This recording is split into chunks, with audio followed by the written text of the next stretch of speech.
Pro Animal demiş. Bosch elektrikli süpürgesi. Pil grubu da biraz farklı bir alan. Hareket yok. Bunların genelde pili bitiyor. Piller de kaç lira? 1800-2000 lira. Değiştirmeye çalışsan pili daha pahalıya geliyor. Bir de alacağın risk var.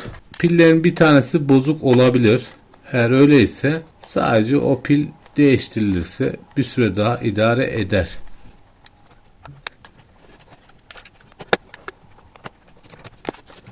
Beş tane pil. 18650. Yani bunlar Hydrine pil. Özel pil. Piyasadan aldığınız normal piller bir işe yaramaz. Şimdi 2500 miliamper. Devre üzerinde bir sıkıntı yok. Görünürde. Şimdi pili bir ölçelim. 21 volt. 5 pil var. Voltajı doğru. Şuraya bir tane 21-24 volt arası motor ya da 12 voltluk bir ampul bağlanarak pilin bayılıp bayılmadığı da kontrol edilir. Şimdi bunu sökeceğiz. Muhtemelen iç kısımda bir sorun var. Yani en sevmediğim şey. Geçmeli. Bir yeri inşallah kırılmaz.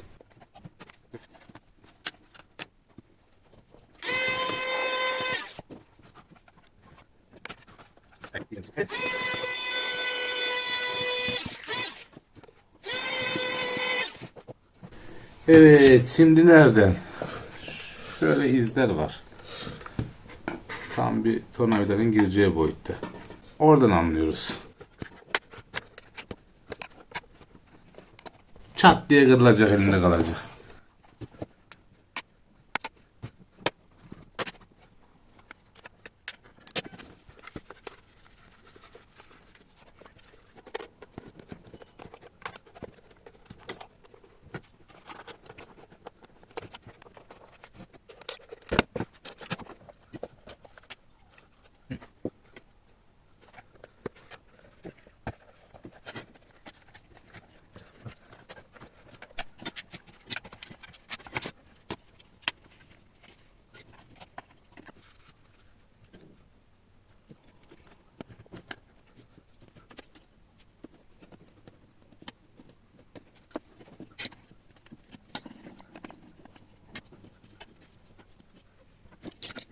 Bir çalıştıralım bakalım ne oluyor.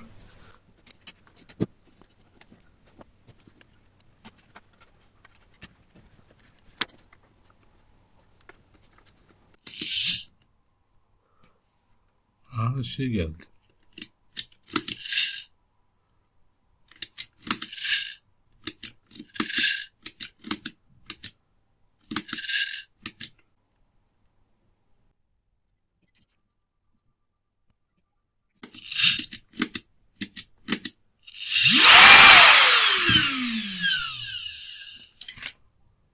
Sorun belli. Temassızlık var burada.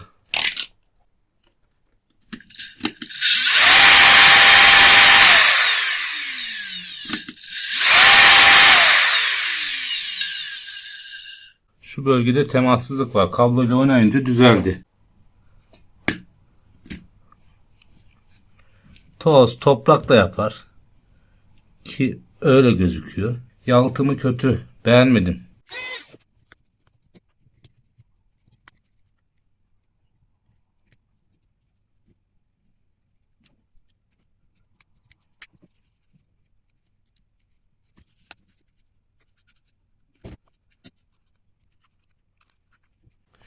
Yani burada bir şey kırıp maçın dönüm noktası olmasını istemiyorum. Düşünerek söküyorum. Arızayı bulmuşsunuz, çözmüşsünüz. Daha iyi olsun diye böyle temizleyin falan derken çat olmadık bir kırık. Nerede? Al pas bak. Bu su mu aldı içine yani? Görüyorsun pas.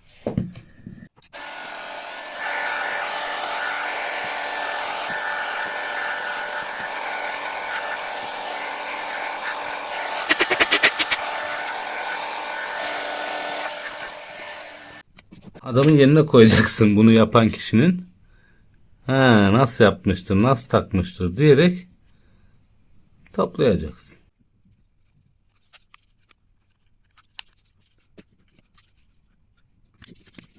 Muhtemelen de bu motor dönmeye çalıştığında şöyle bir hareket oluyor.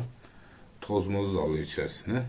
Yaptık olduk süpürgesi. Yani bu kadar pislenmesi onu gösteriyor bana. Çoğu da böyledir bu süpürgelerin. Bu kadar içine toz aldıysa iletimsizlik vesaire olur. Bu arada pille ilgili bir bilgi vereyim. Şimdi arkadaşlar bu piller tek tek test edildi. Neden? Cihaz batarya sorunu ile değişime uğruyor. Yani batarya tekrar değişiyor. Fakat bu bana söylenmedi. Yani bataryası bozuk dendi. Cihaz çalışmıyor dendi. Direkt olarak bataryaya yönlendim. Sonra bataryayı söktüm. Testlerini yaptım. Sağlam. Keşke hiç sökmeseydik. Şimdi voltajı normal veriyor olması bataryanın sağlıklı olduğu manasına gelmez. Şu motor çalışırken yüksek güç amper çekiyor. Bataryalardan birisi ya da birkaçı arızalıysa bayılır. Devre, BMS devresi buradaki korumaya girer, kapatır süpürgeyi, çalıştırmaz. Böyle tırt tırt yapar yani. Bu koruma devresinin sesi. Ancak şuradaki sorundan dolayı giriyor. Toz vesaire soketteki problem yüzünden o yüksek amperi karşılayamıyor ve bir sorun olduğunu algılayıp cihaz kendini kapatıyor. Siz bu motor bağlantılarına baktınız, bir problem yok. Bataryada sorun arayabilirsiniz. Yalnız bu bataryalarda çok pahalı, 300-350 lira. Yani 5 tanesi yeni batarya parasına geliyor. Enteresan bir durum. Şimdi topluyoruz. Nasıl topluyoruz? Sökmek gerçekten basit. En fazla kırarsınız. Toplarken yanlış toplamamak lazım. Toplarken de kırmak benim başıma gelmedi. Yani çok zor. Kırmak için gerçekten bu işe yeteneğinizin olmaması lazım derken mesela kırıyormuşuz.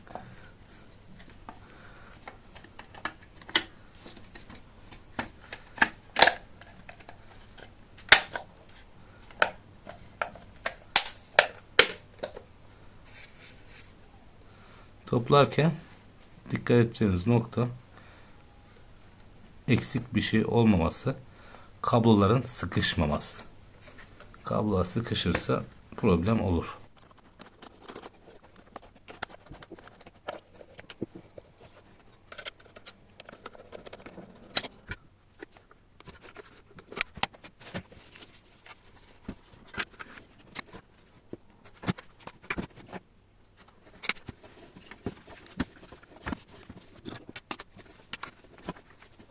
Bir şeyi tamir edersin, ettiğin zaman dersin, takarsın, çalışmaz.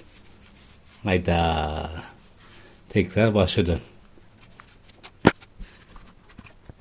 Detaylı temizlik yaptık ha.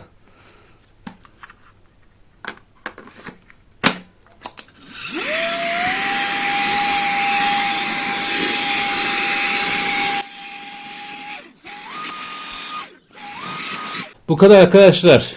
Yani bu konuda kaynak arayanlara umarım faydalı güzel bir video olmuştur. YouTube kanalımıza abone olarak destek verirseniz sevinirim. Başka bir videomuzda görüşmek üzere. Hepinize sağlıklı, mutlu, güzel günler dilerim. Hoşça kalın.